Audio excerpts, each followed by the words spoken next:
Reel इतनी ज्यादा चलने लगी कि बिहार के चुनाव में प्रधानमंत्री जी कहे, बोले अच्छा कुछ नहीं कर रहे हैं, तुमको फ्री में डाटा दे रहे हैं ना, रील बना रहे हो ना, तुम लोग कमा रहे हो ना। तो बोले तो कमाने भी लगे ये लोग।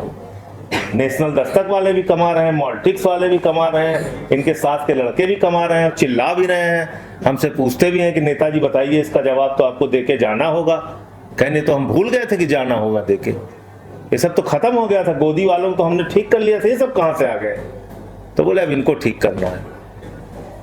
और मैं समझता हूं कि ये काम अगर वो करने में सफल हो गए तो उनका 100% काम हो जाएगा।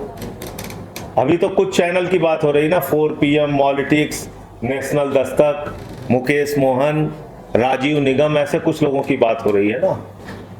आप कल्पना कीजिए कि अगर जितने भी यूट्यूब के चैनल हैं उन पर इसी तरह की निगरानी शुरू हो गई, कोई भी सही खबर आप नहीं दिखा पाएंगे। जिस दिन से मैं आया हूं उस दिन से लेके आज तक कोई भी ऐसा दिन नहीं गया जिसमें नरेंद्र मोदी की सरकार के खिलाफ जमकर ना बोला हो। खूब बोलता हूं के ऊपर एक दबाव रहता है सरकार का। दबाव कैसा रहता है? विज्ञापन का दबाव रहता है, प्राइवेट प्लेयर्स जो उनको विज्ञापन देते हैं उसका भी दबाव रहता है, गवर्नमेंट के विज्ञापन का दबाव रहता है। तो सरकार कहती है ये खबर नहीं चलेगी, उस चैनल की मजबूरी है या तो वो विज्ञापन लेके अपने कर्मचारियों की तनख्वाह दे या फिर वो खबर नीचे गिरा दे। तो ज्यादातर लोगों ने ये किया कि भाई उन्होंने खबर को नीचे गिराना शुरू किया।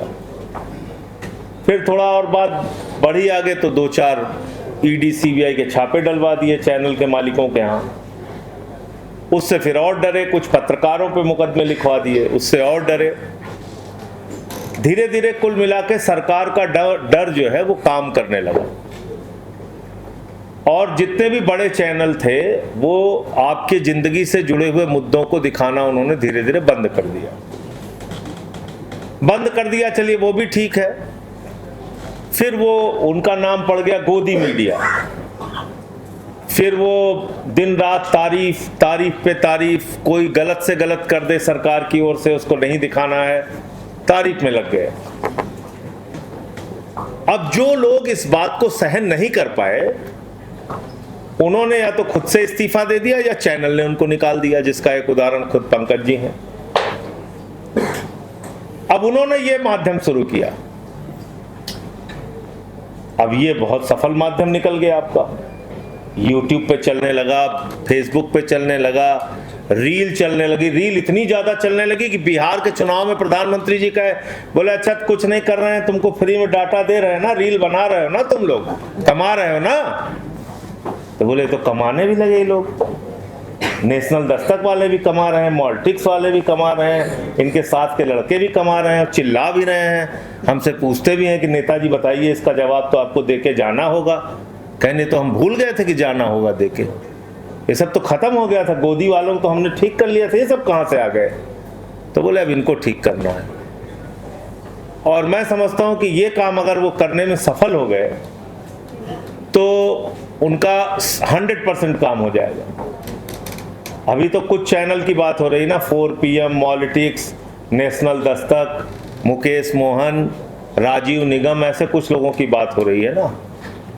आप कल्पना कीजिए कि अगर जितने भी YouTube के चैनल हैं उन पर इसी तरह की निगरानी शुरू हो गई, कोई भी सही खबर आप नहीं दिखा पाएंगे। अच्छा, आपके ऊपर भी दबाव है भाई। अब आपके पास 4-5 लोगों की टीम है, कोई वीडियो की एडिटिंग करता है, कोई फील्ड में जाकर रिपोर्टिंग करता है, उसको भी तो चलाना है आपको ना। तो अब उस पे उनकी निगाह पड़ गई है कि अच्छा ये रील से पैसा कमा रहे हैं, ये YouTube पे अच्छा लाखों लाख व्यूज हो रहा है इनका, शंभू का, इनको ठीक किया जाए। तो ये ठीक करने की कोशिश है। अब आपको तय करना है कि इस लड़ाई को मजबूती से लड़ना है या फिर यहां भी सरेंडर करना है, इनके आगे झुकना है। मैंने तो तय किया है भाई, झुकना नहीं है। 6 महीने 183 दिन जेल भेजे, लोग इंतजार कर रहे थे कि जेल से बाहर आएंगे तो कितने डरे हुए रहेंगे, कितने घबराए हुए रहेंगे, क्या क्या बोलेंगे, क्या क्या नहीं बोलेंगे। जिस दिन से मैं आया हूं उस दिन से लेके आज तक कोई भी ऐसा दिन नहीं गया जिसमें नरेंद्र मोदी की सरकार के खिलाफ जमकर ना बोला हो। खूब बोलता हूं मैं, बोलना है।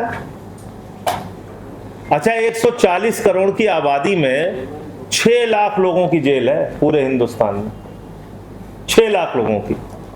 भरो जेल, डालो सबको। अगर देश का, मैं कहता हूं 140वां हिस्सा अगर इनके खिलाफ खड़ा हो जाए, कितने जेल में डालोगे भैया तुम? चलो डालो जेल में सबको, डालिए सबको जेल में। तो पहली बात तो ये जेल, मुकदमा, लाठी डंडा, इसका भय अपने दिमाग से निकालना होगा। जब कुछ गलत किया नहीं है तो डरना किस बात का? जो सच्चाई है उसके साथ खड़े होना है, वो खबरें दिखानी है। और इस लड़ाई में 95, 96, 70% नहीं, 100% आपके साथ खड़ा हूं मैं, 100%। चाहे सड़क पे बुला लीजिएगा और चाहे सदन में। आपने कहा नहीं था मुझसे, लेकिन मैंने अपनी तरफ से वहां पे संसद के अंदर बोला। हमने कहा तुम अर्थव्यवस्था कहां से ठीक करोगे? तुम्हारा दिन रात तो दिमाग इसी में लगा हुआ है कि कैसे किसको बंद करें, कैसे किसको जेल में डालें। एक बात बिल्कुल आप साफ जान लीजिए, एक ही ये माध्यम बचा। अब जैसे हम लोग हैं, हम किसी टीवी चैनल पे जाना ही पसंद नहीं करते, कोई बुलाए ना बुलाए। हम लोग अपने किसी भी YouTube चैनल को अपना इंटरव्यू दे दिए, लोगों तक बात पहुंच जाती है, या अपने फेसबुक पे वीडियो डाल दिए पहुंच जाती है, ट्विटर पे डाल दिए पहुंच जाती है, कोई ज़रूरत नहीं है। अब वो समझ रहे हैं इस बात को कि भाई ये तो सारे गोदी मीडिया को हम लोगों ने बहिष्कार करवा दिया इनका, कि भाई इनको कोई नहीं दिखाएगा, तब भी ये लोग चल रहे हैं। तो बात यहाँ पर है, आपकी ताकत बहुत बढ़ गई है, और ताकत इतनी ज़्यादा हो गई है कि आप ही हैं जो ये दिखाते हैं कि बुंदेलखंड में जल जीवन मिशन के नाम पे कितना भ्रष्टाचार हुआ है। आप ही हैं दिखाते हैं जो पानी की टंकी बनी नहीं, और पानी की टंकी उद्घाटन से पहले टूट गई, या 4 साल से बनी नहीं और पैसा निकाल लिया गया, या सड़कें कहाँ गांव में कहाँ भ्रष्टाचार है, या मोमबत्ती में ऑपरेशन कहाँ हो रहा है, या अस्पताल में कुत्ता कहाँ बैठा हुआ है, या मिड डे मील में नमक रोटी कहाँ खिलाई जा रही है, या कितने सरकारी स्कूल बंद हुए, कितने की छत गिर गई। कहीं ये खबर आप किसी मेन स्ट्रीम मीडिया में देखते हैं? ये सिर्फ और सिर्फ यूट्यूब चैनल वाले दिखा रहे हैं, आप लोग दिखा रहे हैं। ये ताकत सरकार समझने लगी है। तो इस ताकत को अगर बचा के रखना है तो फिर जिंदा दिली से इनसे लड़ना होगा। और अगर जैसे गोदी मीडिया वाले सरेंडर कर चुके हैं, ऊट पटांग खबरें दिखाते रहते हैं, इस्लामाबाद पर कब्जा हो गया है, यहाँ देखिए लाहौर में सब आ गए हैं, सेना घुस गई है, यही सब अगर दिखाना है तो बस ठीक है, फिर तो जैसे चल रहा है चल ही रहा है। और अभी आप ये बोल दिए, कहना अच्छा तो ये आपको तकलीफ है इस बात से कि हम लोग इस्लामाबाद आ रहे हैं। हमने कहा भैया इस्लामाबाद नहीं, पूरा पाकिस्तान ले लो, लेकिन सही सही कर लो ना। आप हमारे सेना के लोगों के जान थोड़ी संकट में डाल सकते हो। वो अपना तैयारी किए हुए बॉर्डर, तुम उनको बता रहे हो इस्लामाबाद। तो कुल मिलाकर ये जो इस प्रकार से एक और सूचनाओं का इतना जबरदस्त आतंक है कि आप कल्पना नहीं कर सकते, इतना जबरदस्त आतंक है। इनका जो व्हाट्सएप का विश्वविद्यालय चलता है वो कौन काउंटर कर रहा है? आप ही लोग काउंटर कर रहे हैं। कुछ भी फैलाते रहते हैं, कुछ भी फैलाते रहते हैं। बता देंगे कि देखिए मुसलमान तो ऐसे हैं और ये यहाँ पे ये हो रहा है, वहाँ वो हो रहा है। अखिलेश यादव ने मुलायम सिंह यादव को थप्पड़ मारा, ये फेक, बताइए, फेक न्यूज चला दिया, फेक न्यूज चला दिया। हम जिस चैनल पे जाते हैं तो अंतिम कहते हैं अच्छा तो ये जो आपके खिलाफ चलाते हैं ये लोग खबर की टिकट आप ब्लैक करते थे। आप बताइए, मैं अगर मौसम का हाल लिख दूं तब भी 300 नीचे कमेंट लिखेंगे कि ये टिकट ब्लैक करता था।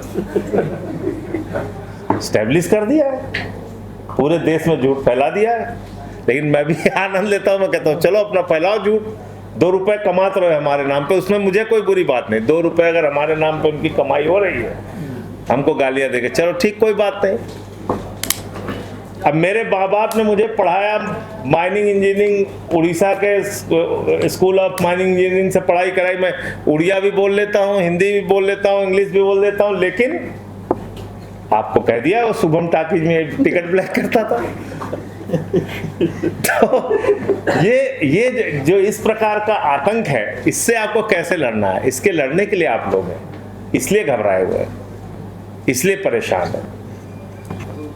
आज आप देखिए 2-2, 3-3 मिनट की इतनी शानदार वीडियो आती है, पूरा अडानी का भ्रष्टाचार खोल रहे हैं, कहीं कोयले का भ्रष्टाचार खोल रहे हैं, कहीं स्टील डिपार्टमेंट में हो रहे भ्रष्टाचार को। कोई कहता है ना सरकार में भ्रष्टाचार नहीं, इतना ऑर्गेनाइज्ड भ्रष्टाचार है कि आप कल्पना नहीं कर सकते, सोच भी नहीं सकते ऐसा भ्रष्टाचार है।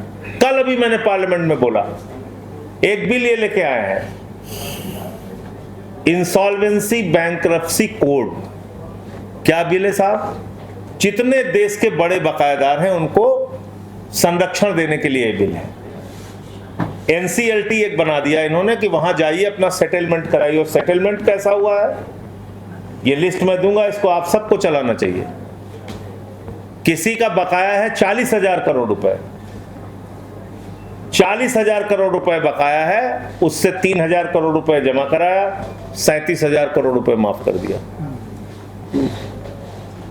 अब उसको पता ही नहीं, कुछ नहीं, यहां तो बस खाली जिस हिंदू का खून न खौला चलाए जा रहे हैं अपना, इसमें किसी हिंदू खून नहीं खोलता। भाई ये पैसा कहां का है? बैंकों में आम आदमी का जो पैसा है वो इन पूंजीपतियों को दे दिया गया। लाखों करोड़ रुपए सरकार ने एनसीएलटी के जरिए माफ करा दिया, लाखों करोड़ रुपए, आप कल्पना नहीं कर सकते। 26 लाख करोड़। और उसका नाम दिया हेयर कट। तो कल सब मजाक कर रहे थे कि हेयर कट क्या होता है, हमने कहा ये हेयर कट नहीं, गर्दन कट है। थोड़ा कर्जा माफ करके ज्यादा वसूलना हेयर कट है, लेकिन उन्होंने ज्यादा माफ करके थोड़ा वसूला तो गर्दन कट हो गई, पूरा अपना कर्जा ही उड़ा दिया आपका। तो कुल मिलाकर मैं ये कहना चाहता हूं कि आप एक सच की लड़ाई लड़ रहे हैं, सच्चाई को लोगों तक पहुंचा रहे हैं, दिखा रहे हैं। ये अपनी जंग जारी रखिएगा और इस लड़ाई में हम लोग जैसे भी आपका साथ दे सकते हैं आपके साथ रहेंगे। और जहां जेल का मुकदमे का सवाल है तो उसके लिए भी अब आप लोगों को मन लोगों का तैयार करना पड़ेगा कि भाई अब ये इसका डर दिखा के कितने ब्लैकमेल, कई पार्टियां टूट गई, पार्टियां साफ हो गई।